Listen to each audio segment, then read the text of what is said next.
Welcome back to another trade video. If you're new to the channel, I usually do weekly videos going over my trades for the week and talk about what trades I'm taking for the following week. This video is part of a new series where I talk about the option strategies that I use, and in this video, I'll be going over how to trade covered calls in Thinkorswim. And before we get into that, don't forget to like and subscribe so you can stay up to date on all of my trades. This video assumes you have a general knowledge about what call and put options are and that you know about buying and selling options. If you don't, I recommend checking out some videos online before watching this one, and I'll probably release a video in the future talking about the basics of options and going over some of the general terminology that I use in this video. But with that, let's go ahead and jump right into it. I'm going to start off by talking about what a covered call is. So basically what a covered call is when you own the stock and then you sell a call option against it. And I'll go into an example in a few seconds here. Because each option contract is equal to 100 shares, you need to own at least 100 shares in order to do a covered call. And the piece to keep in mind is you have to pay money to buy 100 shares, but you get money for selling the call option against it. And now I'll go ahead and jump into a real example right here. And as you can see, we have Apple pulled up. So the first thing in a covered call, there are kind of two ways to set it up, but let me go ahead and explain what a covered call is. Basically, I would buy 100 shares of Apple right here at the blue line, which is the current price. So right here at $121.26. So that would cost $121.26 times 100 because you're buying 100 shares. So that is $12,126 that you would need to have. And then I would sell the call option expiring for, let's say, the upcoming Friday at this strike price where the red line is at $125. Now I'm going to jump over to the trade grid and show you how this could actually be placed. There are two ways to place this trade, and I'm going to show you the way that I like to do it first. What I like to do is come right here, buy 100 shares of Apple stock, or whatever stock you're looking at. So clicking on ask, making sure this says 100, and then making sure it's the right price that I like, making sure that's locked, so I do a limit order instead of a market order, but that's based on your preference, and then clicking confirm and send. Because this is my real account, I'm not going to go ahead and do that right now, but if you did that, you would then own 100 shares. And once I have the 100 shares in my account, I would then go ahead and sell a call option against it. So in this case, I'm selling the 5 days out, so this upcoming Friday. And I'm going to go down and look at the $125 call option, and I would go to the bid side and click sell. And here I would make sure that this is at one contract because I only own 100 shares. And then this is the net premium I would get. So $1.01, but times 100 shares because each option contract is equal to 100 shares. So I would get $100 for selling this contract. And the way this works, let me go ahead and jump back over to the actual trade screen.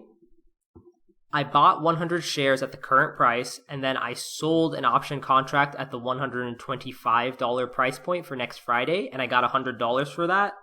If the price goes above this strike price of $125 at expiration by next Friday, I end up getting my shares taken away. So my shares would get sold at $125 per share. So I would make about $400 on the share, and I get to keep the $100 premium for selling the call option. On the flip side, if the stock continues to stay below my strike price of $125, I get to keep the premium for selling 100 shares, and I get to keep my shares. They don't end up getting taken away. And now I'm going to jump into the other way of buying a covered call. So now I'm back on the actual trade screen, as you can see here.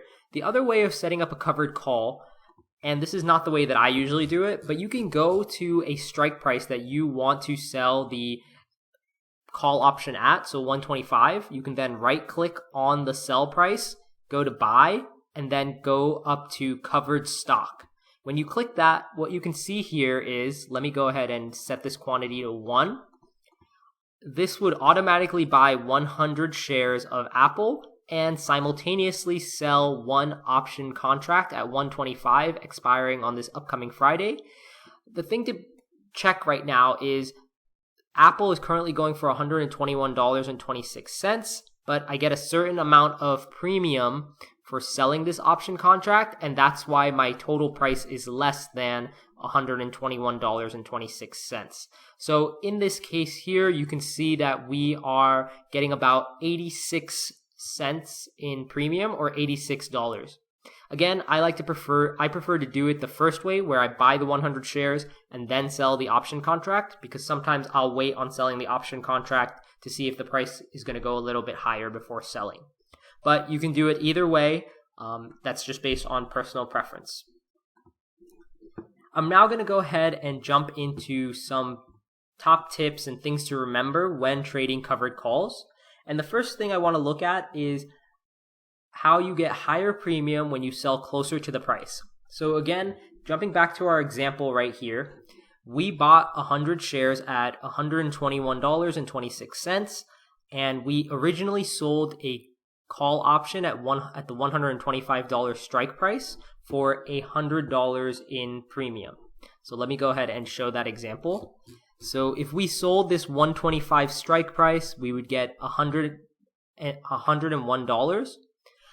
And the thing to keep in mind, if you sell closer to the stock price that you bought it at, then you would get more premium. So for example, if I sold right here at the $122 strike price, I would get $177 instead of $101. But the thing to keep in mind is Apple is more likely to go over 122, which means you would get assigned and then get your shares taken away. The other thing I want to call out is if you put more time till expiration of your option contract, you will get a higher premium. So for example, with 5 days left at $125, you would get $1.01, but because it's an option contract, it would be $101. But if you did 19 days away and you sold the same contract at $125 strike price, you would get $260 credited to your account. And again, that continues. So even if you went as far as 229 days out and you sold the 125 contract, you could get $12 or 12 times 100, which would be $1,200. The next tip that I want to jump into is talking about the expiration date.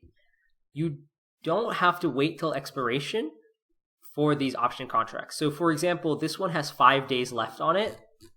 And for example, if you sell the 125 strike price at $1.01, you would get $101 to your account.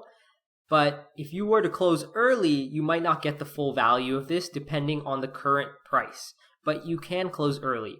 And the situation where you would want to close early, for example, is if you sold this option contract, but then the price continued to drop lower, you could probably buy back this contract for 80% of the max profit, or 80% of $101. Again, that one is dependent on how the trade is playing out and whether or not you want to close the trade early, but that is always an option.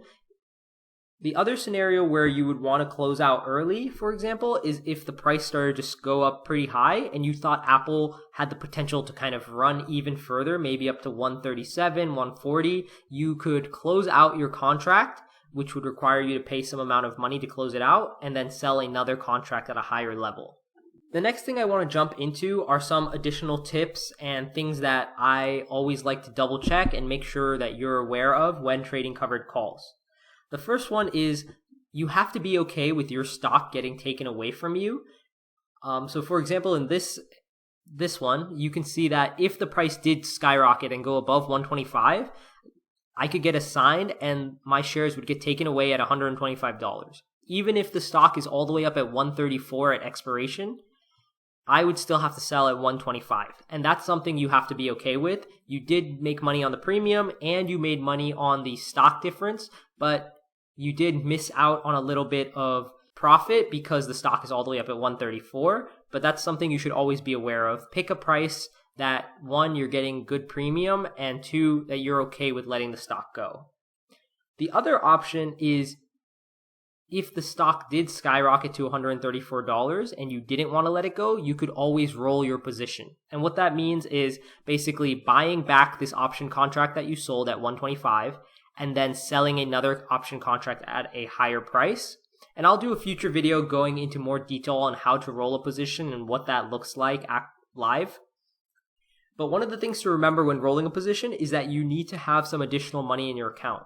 When it comes time to roll a position, you would have to buy back this contract usually for a higher price than what you sold. So you need some additional money to cover that buyback, and then you can sell another option contract. And again, I'll do a future video talking all about that. So that's pretty much how you sell covered calls in Thinkorswim. Feel free to check out some of my past videos and some of my weekly trade videos to see live examples of the types of covered calls that I've taken in the past. And as always, don't forget to like and subscribe so you can stay notified for any new videos that come out, both the weekly videos as well as the strategy videos. And don't forget to leave any comments or questions down below, and I'm happy to go into detail on any questions or topics that you all are interested in. And I'll see you all in the next video.